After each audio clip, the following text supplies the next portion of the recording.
jadi museum ini awalnya sebuah gedung peninggalan Belanda yang dibangun di sekitar tahun 1906. Yang awalnya ini sebuah kantor keuangan pabrik gula wilayah Pekalongan yang kemudian pernah juga dijadikan balai kota Pekalongan. Kita punya 3 ruang pamer atau 3 ruang koleksi, kemudian di belakang ada ruang workshop batiknya yang nanti ingin belajar membatik nanti boleh di sana seperti itu.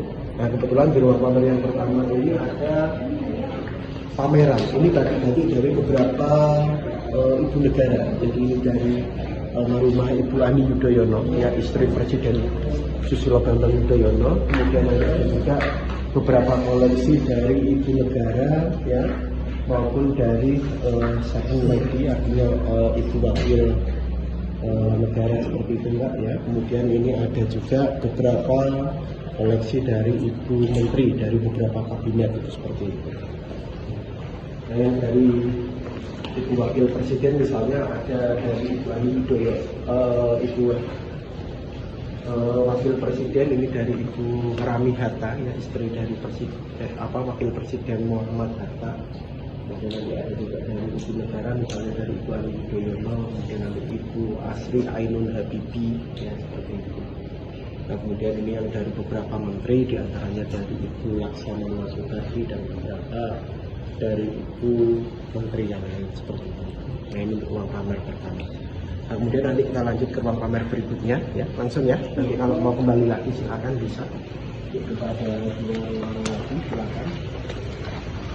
Nah, gedung ini menempati gedung peninggalan Belanda tadi Mbak, yang dibangun sekitar tahun 1906. Ini masih utuh ya secara umumnya.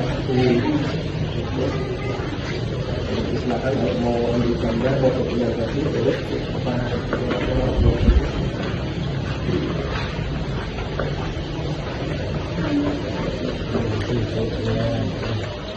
Berikutnya ini kita masuk di ruang pamer yang kedua, Mbak.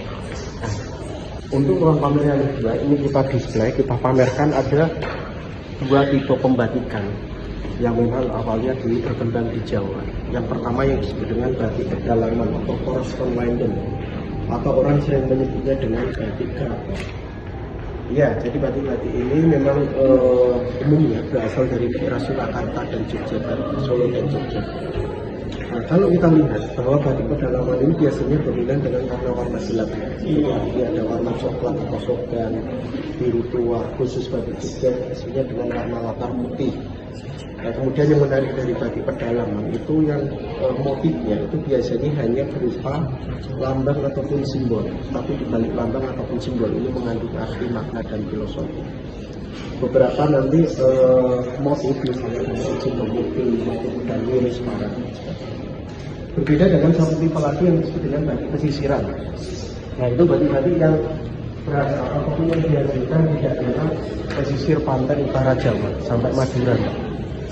Yang secara umum biasanya untuk warna ini lebih dominan dengan warna-warna yang cerah, warna-warna yang terang, motif-motif yang lebih bebas, yang natural. Dan pada awalnya untuk motif batik pesisir ini banyak mendapatkan pengaruh budaya asing, ya karena terletak di daerah pesisir, jadi pengaruh budayanya sangat kuat.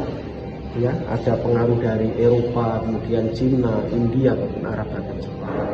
Seperti itu ya, sambil kita lihat. Nah, nanti berakhir di ruang pamer yang ketiga, nanti saya bisa bergabung seperti ini. Ruang pamer yang ketiga ini memamerkan apapun yang display beberapa pesanan dan ya, ini mulai dari yang namanya malam atau lilin, silakan nanti bisa didokumentasikan. Kemudian itu alatnya ada samping tulis, berikutnya ada samping cat. Ada pewarnanya, ada pewarna alam, ada pewarna dunia.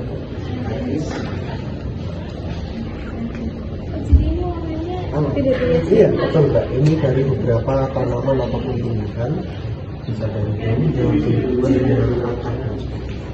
Kalau kita membedakan antara warna alam dan warna dunia itu nanti warnanya, kalau yang warna alam biasanya warnanya lebih soft.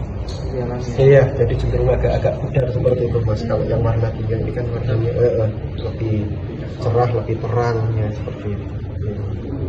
Nah ini ada samping sapi ya, kalau umumnya kan terbuat dari tembaga, bisa dibuat dari kertas, kayu dan beberapa yang itu terbuat dari apa? Ini kertas Mbak, kalau yang ini kayu ya, kemudian ini seperti apa tali itu ya. Oh iya. Ya umumnya kan tembaga yang seperti itu yang biasanya lebih awet. Dan kemudian dibikin beberapa jenis kayu. Ya. Jadi sebelum jadi batik itu kan awalnya sebuah kayu jenis yang terdiri dari beberapa jenis. Mulai dari kayu belajo, berintis, emas, sampai ada juga sofa.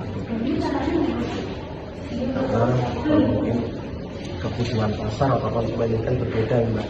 Ada kebutuhan. Iya, betul seperti itu. Nah, kalau umumnya batik biasanya dari kayu jenis berintis. Bahkan bisa. Dan ini adalah yang namanya jig. Atau ada alat ini sebagai tempat untuk karena proses pelepasan malam atau lilin dengan cara direbus di air panas atau mendidih. Direbus gitu ya? Iya, jadi sebenarnya awalnya batik ya yang dari kayu putih kita batik kemudian diwarna, karena untuk melepaskan kayu nanti direbus dengan ditiriskan seperti itu, diaduk-aduk seperti itu. Ini dalam biasanya alat ini seperti ini sekarang udah nggak diproduksi Mas. Sekarang biasanya pakai drum kecil itu Mbak. Iya, ini juga memungkinkan. Iya, betul. Iya. Kalau mungkin yang pembatikan lama mungkin masih punya alat seperti ini. Cuman kalau sekarang ya tembaga Mas. Jadi di beberapa alat pembatikan itu pakai tembaga itu karena bahan tembaga ini bahan mengantar panas yang baik ya. Panas yang lebih awet.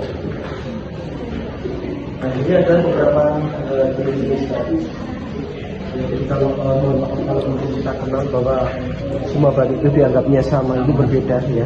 Karena batik itu proses Mas. Khas ya? Iya, perintangan warna dengan menggunakan malam atau lilin. Jadi baik batik tulis ataupun batik cat ini masih disebut batik. Tapi kalau yang maaf yang sablon dan premium ini yang maaf yang bukan Mbak. Jadi pakainya mesin Mas. Atau itu dicetak. Iya. Jadi ini hanya kain tekstil yang motifnya itu batik. Nah, batik yang diakui oleh UNESCO sebagai warisan budaya bangsa Indonesia ini Mbak, antara tulis ataupun minimal yang cat selesai atau kombinasi dari ini. Selebihnya ini kan karena pakainya mesin Mbak, karena perkembangan teknologi dan sebagainya Mas. Jadi pakainya mesinnya hanya kain yang motifnya itu. Yang mesinnya yang lebih tipis ya? Iya, lebih tipis. Sebetulnya dengan bahan yang seperti itu ada Mas. Iya, seperti itu. Ya. Nah kemudian terakhir ini ada yang namanya batik Nusantara. Ini batik dari sebagian daerah yang ada di Indonesia. Karena perkembangan batik yang sangat pesat sekarang hampir sebagian daerah di Indonesia itu punya batik Mbak, dengan ciri khas masing-masing daerah. Walaupun awalnya batik ini berkembang di Jawa Mas, tadi antara batik pedalaman dan pesisir, tapi sekarang juga berkembang di berbagai daerah di Nusantara. Bahkan ada beberapa daerah ya, bahkan dunia juga yang mungkin awalnya bukan daerah pembatikan, sekarang pun ada batik. Ini mulai dari Pulau Sumatera, dari Riau, Jambi.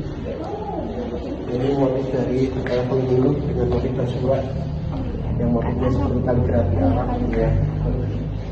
Kemudian ini dari Lampung. Sampai pengunjung yang ada di museum batik ini, boleh kenalan dulu nggak? Adik namanya siapa? Agus. Iya, alatnya. Adiknya? Ibra. Oh iya. Sekolahnya kelas berapa sih? Aku 1 SMP. 1 SMP? Kelas 7 berarti kamu? Sama. SMP mana? SMP 6 Pekalongan? Oh SMP 6 Pekalongan. Pengunjung. Adiknya? SMP Samia Tegal. Sama. Samia.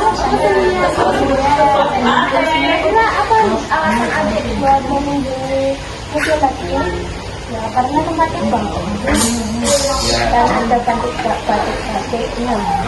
Karena tempatnya bagus dan ada batik-batiknya. Kira-kira adik itu nggak tertarik nggak buat membuat membatik batik? Kira-kira adiknya tertarik nggak buat membatik? Nggak tahu. Kok nggak tahu? Saya belum pernah nyoba. Bisa dicoba di museum batik ini kan, adiknya bisa di sebelah sana bisa nyoba menyunting. Mau nyoba nggak? Kenapa nggak mau? Kan sama-sama belajar. Nggak bisa, tapi nggak mau nyoba. Itu mau nyoba. Oke, terima kasih ya bagi waktunya.